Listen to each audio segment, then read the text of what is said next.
ಅದ್ಭುತವಾಗಿ ರಿವ್ಯೂಸ್ ಬರ್ತಾ ಇದೆ. I am very happy. Sanju ವೆಡ್ಸ್ಗಿನ part 1 is the part extraordinary ಅಂತ ಇದ್ದಾರೆ. Really I am blessed. ಲವರ್ಸ್ಗಳಿಗೆ ಐ ಲವ್ ಯು 143 ಅನ್ನೋ ಥರ ಈ ಫಿಲಿಮಲ್ಲಿ ಇಡ್ಲಿ ಅನ್ನೋದು ಒಂದು ಸ್ಪೆಷಲ್ ವರ್ಡ್ ಕೊಟ್ಬಿಟ್ರಿ. ಹೌದು. ಯಾವ ಟೈಮಲ್ಲಿ ಹೊಳಿತು ಹೆಂಗೆ ಇನ್ಮೇಲೆ ಯಾವ ಒಂದು ಹುಡುಗಿನ ಪ್ರಪೋಸ್ ಮಾಡಬೇಕು ಅಂದರೆ ಅವನು ಗಂಟೆಗಟ್ಟಲೆ ಪೇಪರ್ಗಳನ್ನ ಹರಿದು ಲವ್ ಲೆಟರ್ ಬರೀಬೇಕಾಗಿಲ್ಲ, ಕೈ ಮೇಲೆ ಬ್ಲೇಡಲ್ಲಿ ಕುಯ್ಕೋಬೇಕಾಗಿಲ್ಲ. ಅವಳು ಪಕ್ಕದಲ್ಲಿ ನಿಂತಾಗ ಸುಮ್ಮನೆ ಹಿಂಗೆ ನಿಂತ್ಕೊಂಡು ಇಡ್ಲಿ ಅಂದರೆ ಸಾಕು. What is that idli? ಒಂದು ಸಿನಿಮಾ ನೋಡಿ. Love you. ಸರ್ ಇನ್ನೊಂದು ನಿಮಿಷ, ನೀವು ಯಾರಿಗಾದ್ರೂ ಇಡ್ಲಿ ಕೊಟ್ಟಿದ್ರಾ? ನಮ್ಗೆ ಇಷ್ಟ ಸರ್ ನೀವು ಯಾರಿಗಾದ್ರೂ ಇಡ್ಲಿ ಕೊಟ್ಟಿದ್ರಾ? ಇಡ್ಲಿ ನನಗೆ ಯಾರಾದರೂ ಕೊಡಲಿ ಅಂತ ಕಾಯ್ತಾ ಇದ್ದೀನಿ. ಎಲ್ಲ ಕನ್ನಡಿಗರಿಗೂ ನಾವು ಏನು ಹೇಳ್ತೀವಿ ಅಂತಂದರೆ film super duper hit film. ನಾವು ತೊಗೊಂಡ್ರೆ ಒಳ್ಳೆ ಡಿಸ್ಟ್ರಿಬ್ಯೂಷನ್ನು, ಆದ್ರೂ ಪಿಕ್ಚರ್ ಕಂಟೆಂಟ್ ಇದೆ, ಸಾಂಗ್ಸ್ ಇದೆ, ಎಲ್ಲ ಕಥೆಯಲ್ಲಿ ತುಂಬ ಸರಳ, ತುಂಬ ಇವಾದ್ದು ಹೀರೋಯಿನ್ ಹೋಗಿ ಹೀರೋಯಿನ್ ಲವ್ ಮಾಡ್ತಾರೆ. ತುಂಬ ಚೆನ್ನಾಗಿದೆ ಪಿಕ್ಚರು.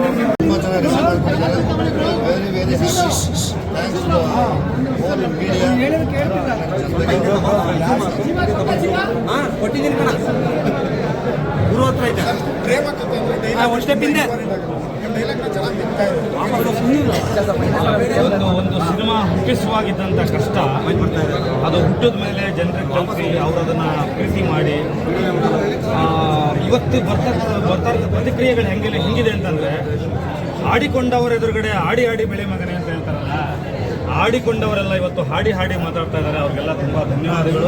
ಮೆಚ್ತಾ ಇರೋರಿಗೆ, ಮೆಸೇಜ್ ಮಾಡ್ತಾ ಇರೋರಿಗೆ, ಖುಷಿ ಪಡ್ತಾ ಇರೋ ಎಲ್ಲರಿಗೂ ಧನ್ಯವಾದಗಳು.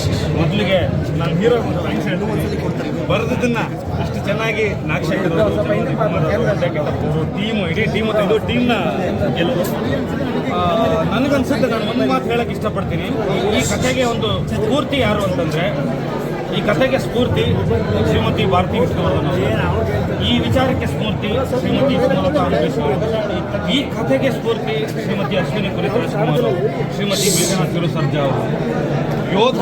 ಎಷ್ಟೋ ಜನ ಯೋಧರ ಪತ್ನಿ ಇದ್ದಾರೆ, ಎಷ್ಟೋ ಜನ ಸಾಧಕಿಯರಿದ್ದಾರೆ, ಬೆಳಕಿಗೆ ಬಾರಿದ್ದಾರೆ. ಅವರೆಲ್ಲರಿಗೂ ಈ ಸಿನಿಮಾ ಅರ್ಪಣೆ, ಮಹಿಳೆಯರಿಗೆ ಅರ್ಪಣೆ, ಆ ಹೃದಯಕ್ಕೆ ಅರ್ಪಣೆ, ಆ ದೊಡ್ಡ ಕೂಗಿದಕ್ಕೆ ಅರ್ಪಣೆ. ಶಿಡ್ಲಘಟ್ಟದಲ್ಲಿ ಅಷ್ಟು ಜನ ಸಿಲಿಕೋಸಿಸ್ ಕ್ಯಾನ್ಸರ್ ಬಂದು ಮತ್ತೊಂದು ಸತ್ತೋಗಿದಾರಲ್ಲ, ಅವರೆಲ್ಲರ ಆತ್ಮಗಳಿಗೆ ಅರ್ಪಣೆ. ರೇಷ್ಮೆ ಬೆಳೆಯುವ ಪ್ರತಿ ನೂಲಿಗೆ ಅರ್ಪಣೆ, ರೇಷ್ಮೆ ಹುಳುಕ್ಕೆ ಅರ್ಪಣೆ.